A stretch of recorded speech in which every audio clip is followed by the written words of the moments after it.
Have you ever felt betrayed by the people closest to you? That someone you trusted more than anyone turned out to be a stranger? This is my story, a story of deception, family secrets, and a fight for justice. My name is Emily Carter, and what I'm about to share will take you on a roller coaster of emotions, twists, and a taste of revenge sweeter than you can imagine. Wherever you're watching from, drop your location in the comments, and don't forget to hit like and subscribe if you love stories of betrayal and triumph. Now, let me take you back to the day everything changed. At 16, I realized the truth. I was no longer part of the family I once knew. Diana took control of the company's operations, sidelining me completely. My father seemed torn, caught between his love for me and his dependence on Diana. I confronted him about the changes to the development plans we had worked on together, and that conversation broke us. He sided with Diana's vision of luxury condos, while I wanted affordable housing for our community. That fight was the last straw. That night, I packed my bags and left town for Singapore, determined to make my own name in real estate development. For 5 years, I built a successful career across Southeast Asia, earning recognition for sustainable and community-focused projects. But the pain of being cut off from my family never left me. When I got the call from Grace, my childhood friend, that my father had passed away, everything came rushing back. I wasn't just coming home. I was walking into a storm. The house I once called home felt alien. Diana's modern, cold decor replaced the warm woods and leather my father loved. My stepsister Brittany greeted me with polite but empty eyes. The message was clear. I was no longer welcome. My father's old room was repurposed, his office emptied and locked.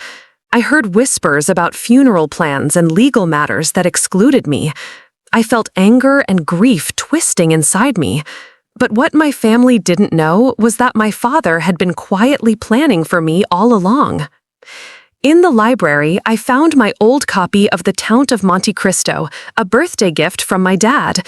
Hidden behind the pages was a letter from him, written just months before he died. He revealed a secret, a safety deposit box at the bank, containing documents that could change everything. He admitted Diana had too much influence and was trying to take over, but he had legally transferred the most valuable assets to me. This was his way of protecting our legacy and me. The next morning, I went to the bank and retrieved the box. Inside were deeds to prime properties, legal paperwork, and a USB drive with a video message from my father. His face was tired but resolute as he explained everything, the transfers, his distrust of Diana, and his hope that I would come back to finish what we started. Tears welled up as I realized that even in his final days, he believed in me when no one else did. I met Franklin Ross, my father's longtime business partner, who confirmed everything. The properties were legally mine. Diana had been making plans without knowing the full picture.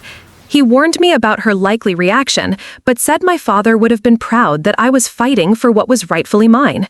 Armed with this new knowledge, I returned to Harrison Properties, ready to take control and protect my father's vision.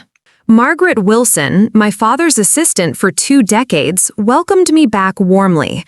She gave me documents showing how Diana had dismantled parts of the company, cut staff, and pushed the development in a direction far from my father's original plan. The Riverside project was especially changed. Luxury condos replaced the affordable housing and community spaces Dad wanted.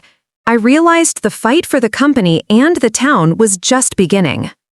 At the will reading, Diana tried to exclude me, claiming I abandoned the family. But I showed the legal deeds, sliding them on the table. The room went silent.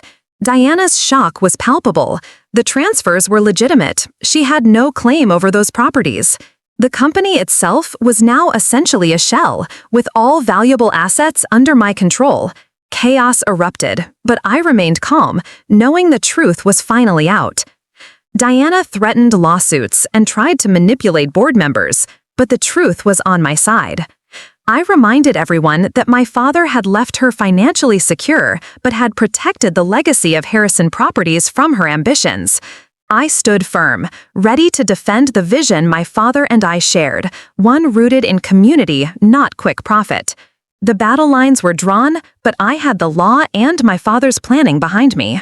Over the following weeks, I reassured employees, rebuilt trust, and started reversing the damage Diana had done. Brittany, surprisingly, distanced herself from her mother and became an unexpected ally. She helped me understand the social dynamics and offered insights that proved invaluable in navigating the political battles ahead. Tyler remained hostile but increasingly isolated as rumors about his mismanagement spread. My half-sister Alice appeared suddenly, a shock to everyone. She had a quiet but strong bond with my father and shared our values about the importance of sustainability.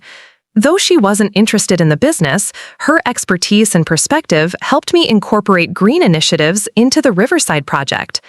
Alice became a bridge between the past and future, helping me honor our father's true vision.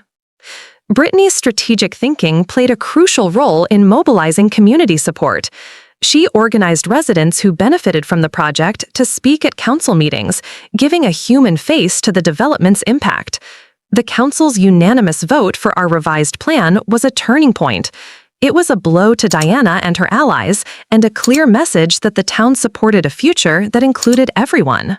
Lawrence Blackwood, my father's rival, reluctantly admitted defeat, but warned the fight wasn't over. I offered him a chance to work within the community-focused framework we built, opening the door for cooperation rather than conflict. It was an unexpected but important step toward healing old wounds and building a better future. Diana's final attempt at a settlement was to demand control over the Riverside project, but I had evidence, my father's videos and letters, that exposed her true intentions. The meeting ended in a stalemate, and though she threatened legal action, her position was weak.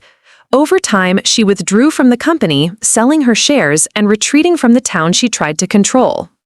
With Diana gone, I focused on rebuilding Harrison Properties and restoring my father's vision. I worked closely with the team and community to launch the Riverside development with a focus on affordable housing, green spaces, and local businesses. This wasn't just about real estate, it was about creating a legacy that would serve generations. The project's success attracted attention from universities, environmental groups, and civic leaders. Partnerships flourished, and educational programs were launched to train local youth in sustainable development. The foundation named after my father became a symbol of hope and opportunity, bridging the gap between business and social responsibility. My relationship with Brittany improved as we worked together for the community's benefit.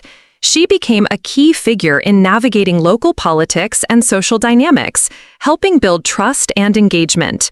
The unity we forged helped neutralize opposition and strengthen the project's foundation.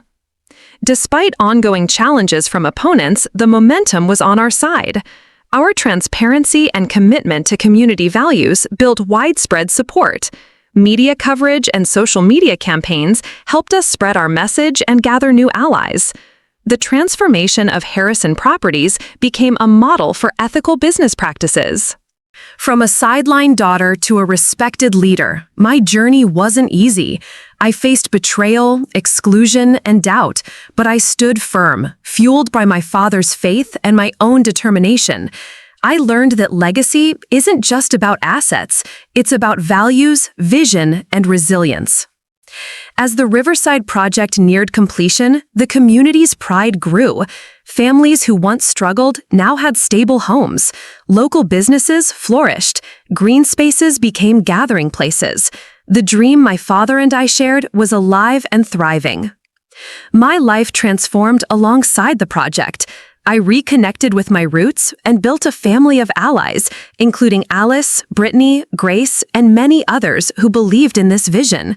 Together, we created something lasting, not just buildings, but a community united by hope and purpose. I also made peace with Tyler, who found his own path with a restaurant in one of our buildings. Though our relationship remained complicated, we found a way to coexist and support each other's success. It was another small victory in healing old wounds. The scholarship fund honoring my mother's dream launched, supporting young women in architecture and urban planning. The first recipients are already making their mark, ensuring the next generation carries forward the legacy of caring, innovation, and responsibility. Every day, I reflect on how far I've come, from a betrayed daughter to a leader shaping a city's future. This journey taught me the power of standing up for what's right, even when the odds are against you. I'm sharing my story not just to tell what happened, but to inspire you. If you've ever faced betrayal, exclusion, or doubt, know that your path is valid. Your voice matters, and sometimes the hardest battles lead to the greatest victories. So tell me, have you ever had to fight for what's yours? Have you faced betrayal and come out stronger? Share your story in the comments. Let's build a community of resilience and hope. Thank you for listening. If this story moved you, hit like, subscribe, and share it with someone who needs to hear that no matter the obstacles, your legacy is yours to create. Remember, true inheritance is the impact we leave behind, not just possessions. This is Emily Carter, signing off. Until next time.